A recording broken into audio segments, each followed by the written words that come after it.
My name's Regan. I work for Anthony J. Lyon, Detective Bureau. They call me the Lion's Eye.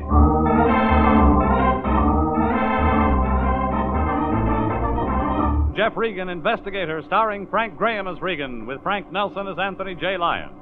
So stand by for mystery and suspense and adventure in tonight's story, Lo, the Gentle Earthworm.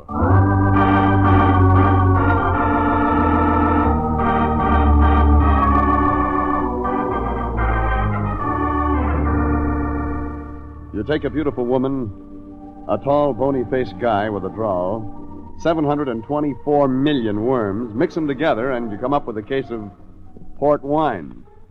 I did, anyhow. The thing took off under jet propulsion of a fatal Thursday. I made the mistake of reporting for work as usual at the Lyon Detective Bureau office. So then you're Mr. Regan, the Lion's Eye.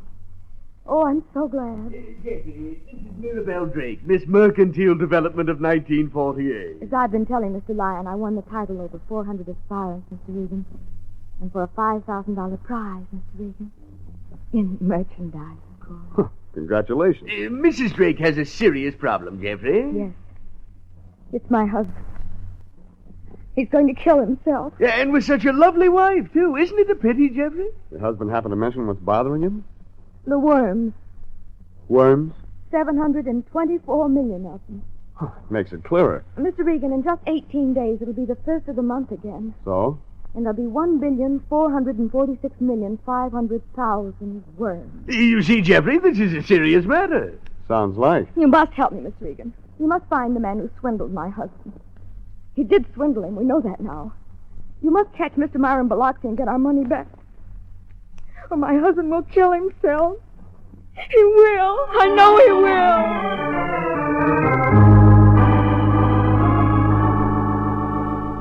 It went on like that for a couple of minutes. Then it began to get confusing. Arthur Drake, Mirabelle's husband, had bought 500,000 worms 12 months ago from Myron Biloxi. The worms had cost $5,000. Mirabelle's prize winnings converted to cash. They'd started a worm farm. The algebra of the multiplication of worms began to get out of hand the way Mirabelle told it, so I said maybe we better get out to her place and get the dope straight from the worm grower's mouth. She said, okay.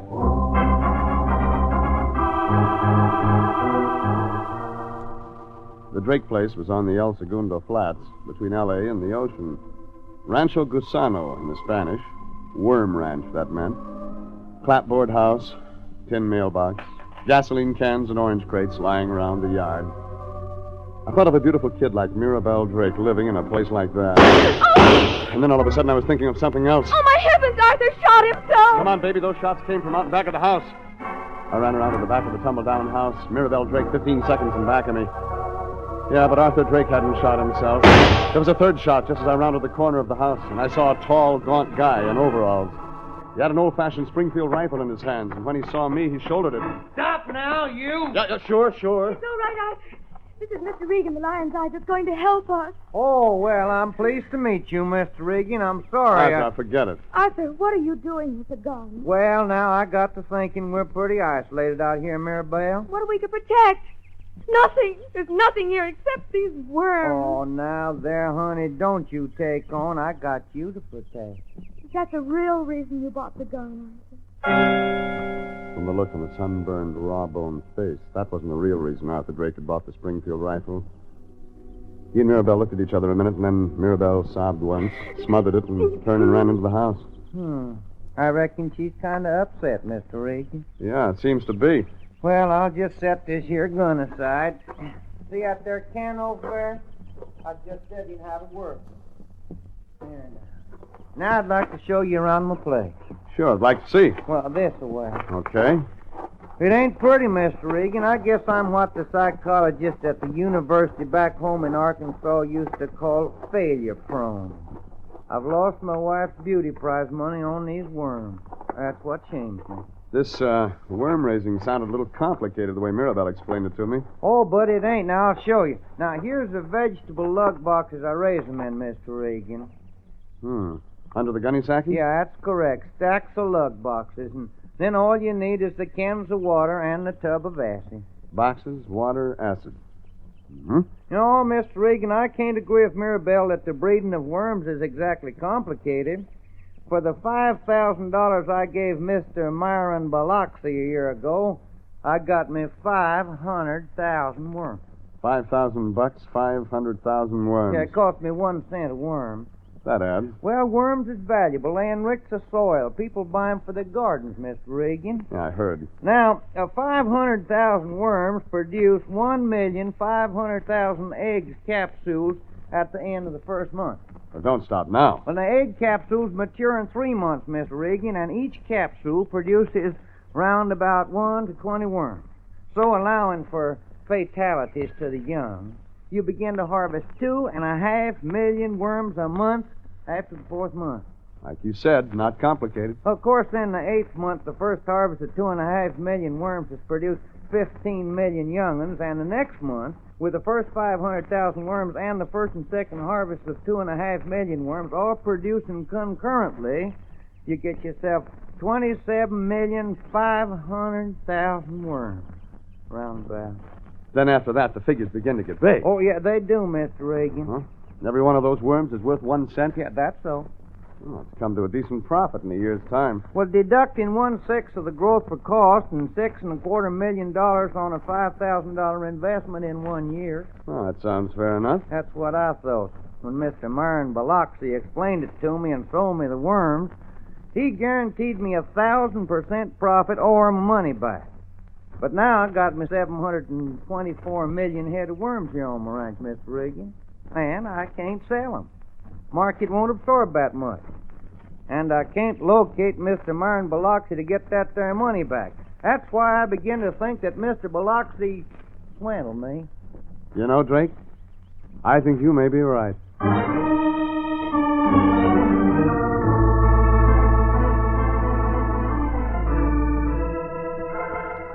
The first step in putting the bee on the worm king, Myron Biloxi, was to find him. Maybe that wouldn't be easy. Sound of the worm deal, he was slick, mean. Mirabelle Drake and her husband couldn't help me much, just a description. Myron Biloxi had seemed prosperous, was about 60, kindly, round-faced. I got $10 from Arthur Drake against expenses, and he had to go down deep for that. Then I drove back downtown to the Lyon Detective Bureau office. Lyon had news for me. Oh, here you are, Jeffrey. I'm glad to see you. What's up, Lyon? Mirabelle Drake just telephoned. Yeah, what's wrong? I just left there. Oh, she was terribly upset, Jeffrey. Nearly hysterical. Her husband's disappeared. I told the Lyon to check the regular channels, missing persons, bunco squad files. Try to get a line on the guy whose real name might or might not be Myron Biloxi. Then I got out to Rancho Gusano fast. Like the Lion said, Mirabelle was nearly hysterical. I had to let her cry off the first wave of tears before she was calm enough to make sense. Listen, lady, the faster you give me what happened, the faster I get started to find your husband. Yes, of course it's true. How long has he been gone? Well, I'm not quite sure. You see, I lay down in the bed. You fell asleep? Yes. When you woke up, he was gone. Yes, Mr. Regan. Well, maybe he had to go somewhere. Store, get some supplies for his worms, maybe. No. Sure? Oh, yes. You see, he didn't take the car. It's a 3 or 4 mile walk to any place at all from here. That's how I know, Mr. Regan. He's walked up into the hills to kill himself. Just try to relax, Mirabelle. I'll look around the place and see if I can turn up a lead.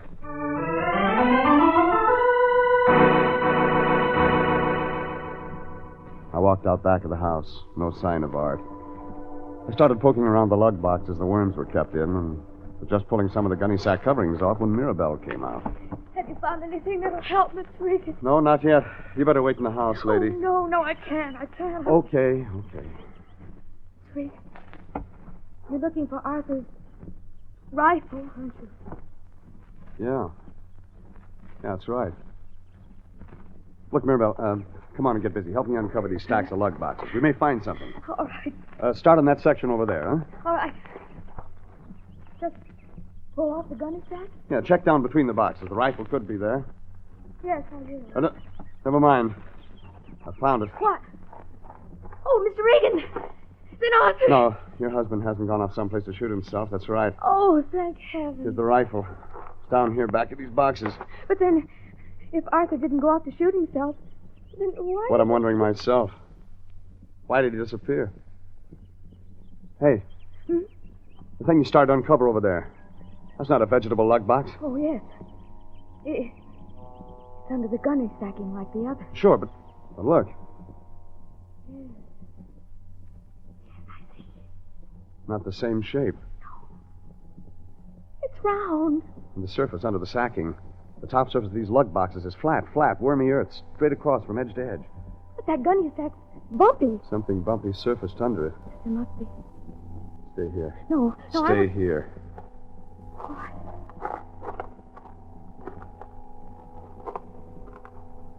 Now, let's see.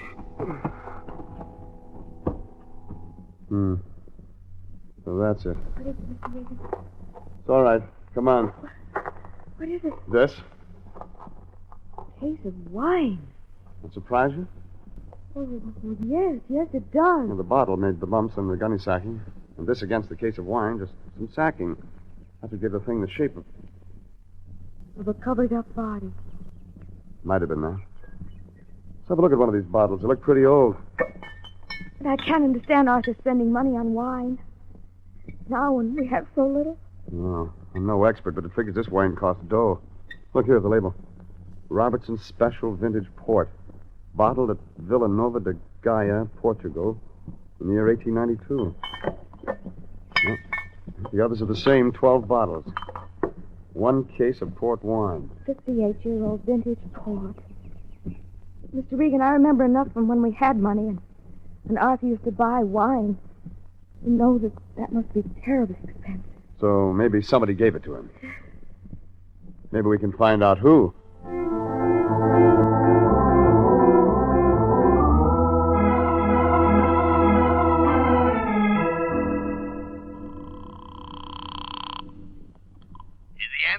Lyon Detective Bureau. Anthony J. Lyon, Esquire speaking. Okay, Husky, you can stop staring at the petty girls and get to work. Well, I don't know what you mean. This is Regan. I know that. You think I wouldn't recognize your voice after all these years, my boy?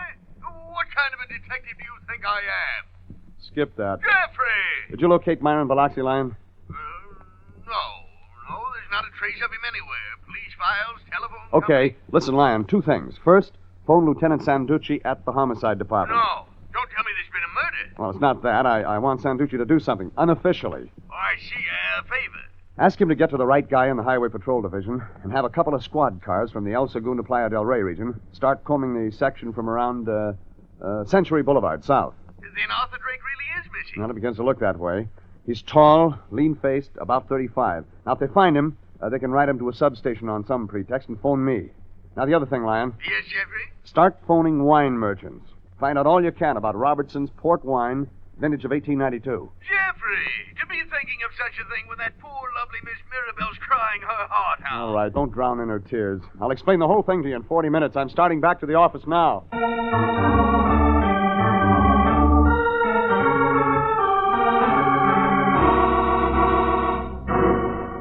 So, Lyon, the best lead we've got to go on so far is that case of port wine.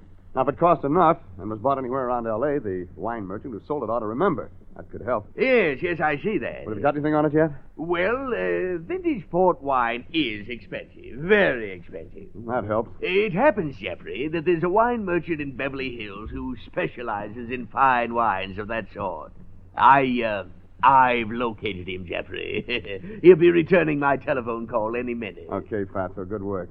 You got in touch with Sanduci? Well, naturally I did, Jeffrey. You say you could fix it so some cops would put the search on Arthur Drake? Yeah. Well, then we're rolling. I got it. That'll be your Beverly Hills wine guy calling back. Hello, Lyon Detective. Regan talking. Sure, go ahead. Yeah? Yeah, okay, thanks. Well, my boy, was he able to help you? Wasn't the wine guy, but cops. One of the squad cars Sanduci had look around the El Segundo area, stopped at Rancho Gusano. It's Arthur Drake's place. They found Drake. But that's good, Jeffrey. They found him bent double and shoved into the vat of acid he kept out in back of his house. Dead, Lyon. Murdered.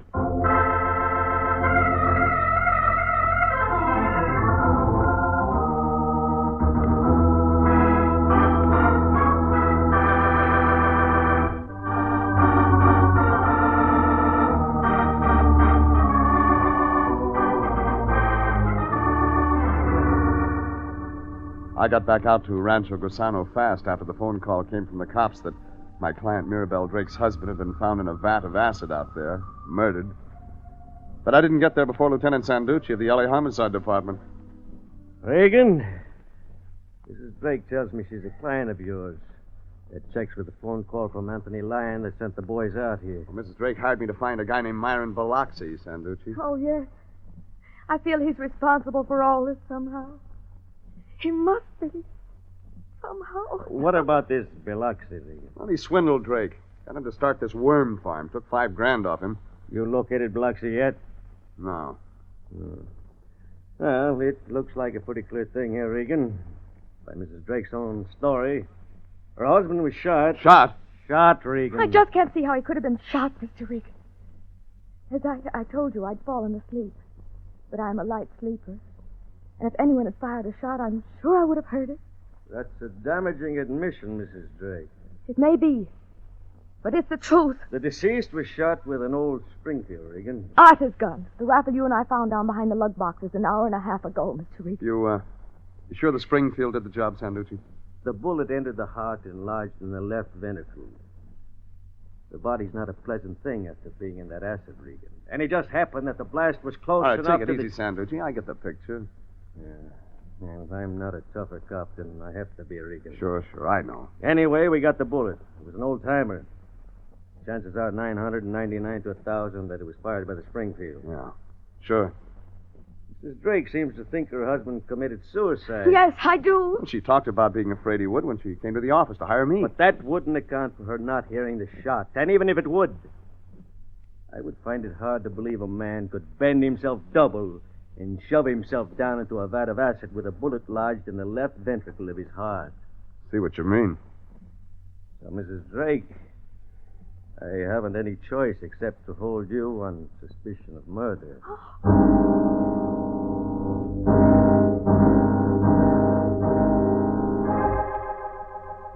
Sanduci took her off to headquarters.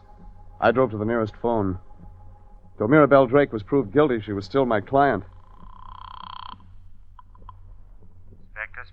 Inspector. Spirit, Spectre speaking. This is the Lyon Detective Bureau. Oh, yes, about that vintage port. I've been meaning to return your call, but we've been simply suffused with custom. Yeah. I wonder if you've got anything on... Robertson's Special Vintage Port 1892 is most rare, sir. Most rare.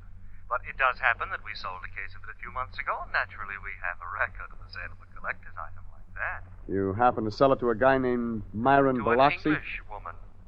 The English lean to port. Not to starboard? What? Skip it. Listen. I have the record of the transaction before me now. One case, Robertson's Port, vintage 1892, at 900... Oh, sorry, sir, we can't divulge that information. How about the name and address of the buyer? Mrs. Diana Parker, 1 Royal Road, Bel Air. Thanks.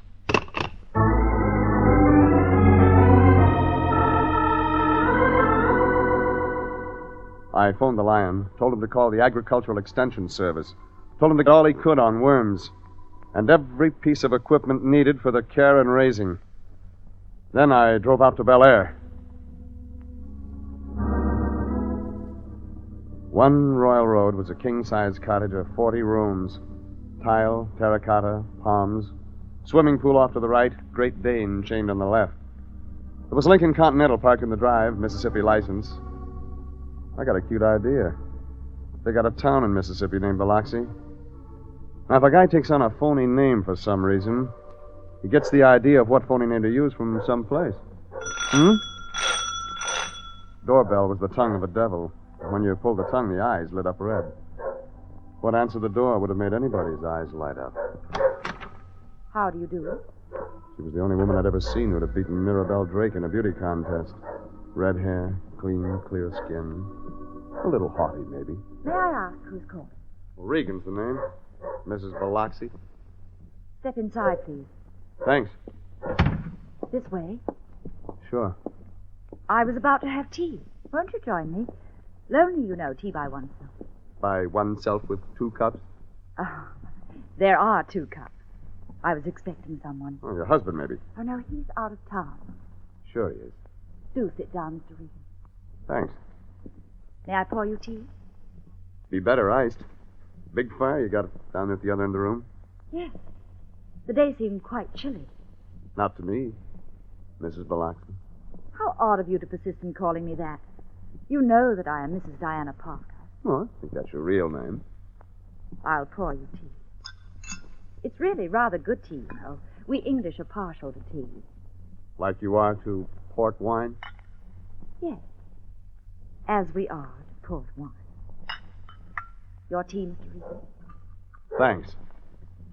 Oh, if you'll excuse me a moment. Diana got up from the tea table and left the room in a hurry. Her mask dropped just for a second as she stood up. Then you could see she was scared, worried. I went to the window, looked out. The Lincoln Continental with the Mississippi license was still on the drive. The big Great Dane was tugging at his chain, barking. That was all. I figured I had another 40, 50 seconds. I wanted to know about that fire in the grate on a hot day. So that's it. Burning letters. There was a packet of letters in the fire. I raked it out. One of the middle letters hadn't burned yet. It was a love letter to Diana in a man's handwriting. I read the signature, brushed the ash off the letter, and stuck the letter in my pocket. I checked the window again. Diana was out in front trying to quiet the Great Dane. I kept an eye on her from behind a drape and picked up a telephone, dialed the Lyon. Lyon Detective Bureau, Anthony J. Lyon, this has got to be quick. Yes, Jeffrey. Did you get that stuff I asked you to from the agricultural extension people about raising and taking care of worms? Yes, Jeffrey. It's the most amazing thing. Do you realize that just a few hundred worms can produce simply Later, millions? Lion. What did they give you on the equipment for raising worms? Yeah, but that's one of the most beautiful things about it, Jeffrey. It requires almost nothing. Lug boxes, a few gunny sacks, and water. You sure that's all? Positively, the man assured me. Okay, Lion. Thanks.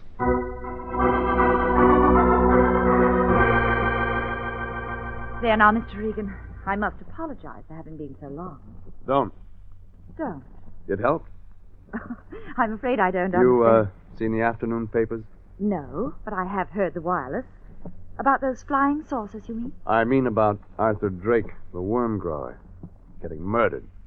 Arthur Drake. Cut it, you know him. Your husband going under the name of Myron Biloxi took him for $5,000. Sold him worms. Can you conceive, Mr. Regan, that I might not know all my husband's business? Sure, but you knew Arthur Drake. Probably met him through the worm deal. That doesn't matter. You met him. Maybe it was the old story, opposites attract. Anyhow, you and Arthur Drake fell in love. That's absurd. You gave him a present. Expensive. Robertson's Port Wine, 1892 vintage.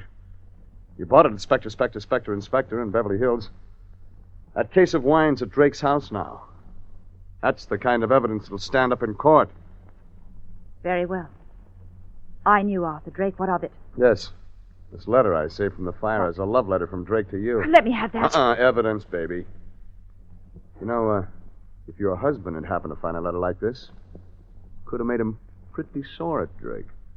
Are you inferring my husband murdered Arthur Drake? Oh, I didn't say that. I told you that my husband's out of town. He's been away since yesterday, and Arthur Drake was alive this morning. That's right. He was. Now it's my turn. Excuse me a minute. Where are you going? There's somebody else in this house, and I'd like to talk to him. Sit still. Listen, Oh, shoot. baby. You're not very good at this game. I dove across the tea table, got half a cup of tea in my lap, but I got Diana's gun. Then I took off to the other part of the house where I knew I'd find somebody hiding. 10 seconds later, I pulled up beside a heavy door. It was locked, but there was movement behind it. Diana caught up while I was standing to one side trying my skeletons on the lock for size. No, don't go in there. I lied to you, Mr. Regan. My husband's not out of town. No? Stand back, baby. I want to work on this lock. No, you mustn't go in there. My husband's desperate. He'll kill you. You figure one murder on his hands is enough, is that it? Yes. Oh, a tough lock to make. Oh, so then I guess it was your husband the second tea place was set for when I came in. Yes, of course. Yeah. And was he the one the dog barked at? Yes. You know, that's a careful watchdog you've got. To bark at its own master like that. Well, the dog is... Sure, I know. You know, Diana, this key's gonna work. No, don't go in there. He'll shoot you. I don't think so. I think it was his gun you tried to use on me a minute ago. All right, Drake, get your hands up over your head. Reckon I better do just what you say, Mr. Regan. You passed on your gun to Diana when she slipped out to see you a couple of minutes ago. You wanted her to get rid of me one way or another before I saw you. Saw you alive when you're supposed to be dead. Okay, Drake. I got the gun now. You got no choice but to do what I say. You're right about that, Mr. Regan. I know when them be. I'll do whatever you tell me.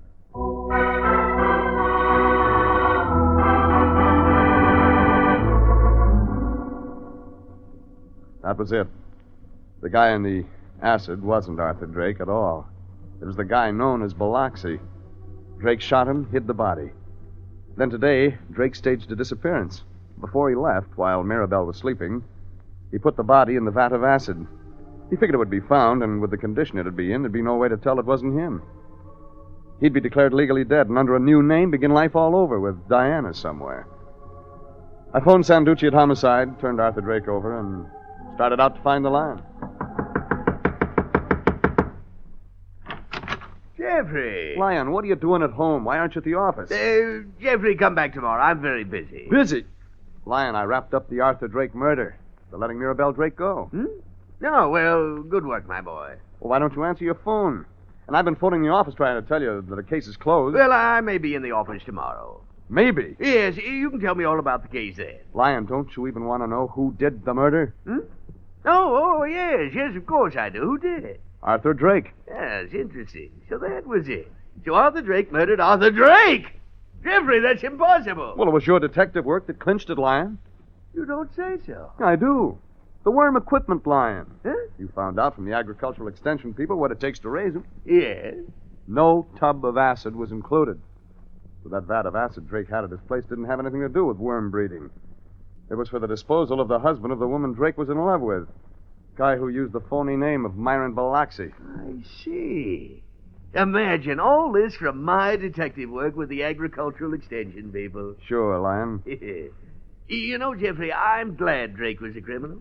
Yeah? It reassures me. I'd already found out he was a very poor businessman. He wasn't swindled at all. About the worms, I mean. No, Lyon? No, I was talking with the agricultural extension people, you see. Jeffrey, I wonder if you have any conception of the fantastic financial possibility. What? What's that, Jeffrey? Oh, nothing, Lyon. Go on. Yes. Well, come over here, Jeffrey. I was just fixing up these vegetable lug boxes here, you see. I see. Do you know, Jeffrey, 500 worms, $5 worth at 1 cent a worm, you see, will produce, still at a value of 1 cent for each worm, 40,000 worms in the 10th month, 110,000 worms in the 11th month, and in the 12th month alone, 522,000.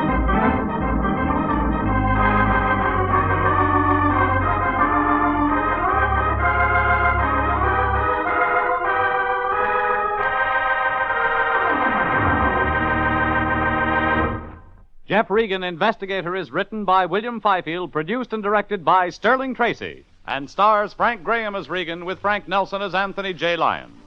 Original music is by Dick Arant.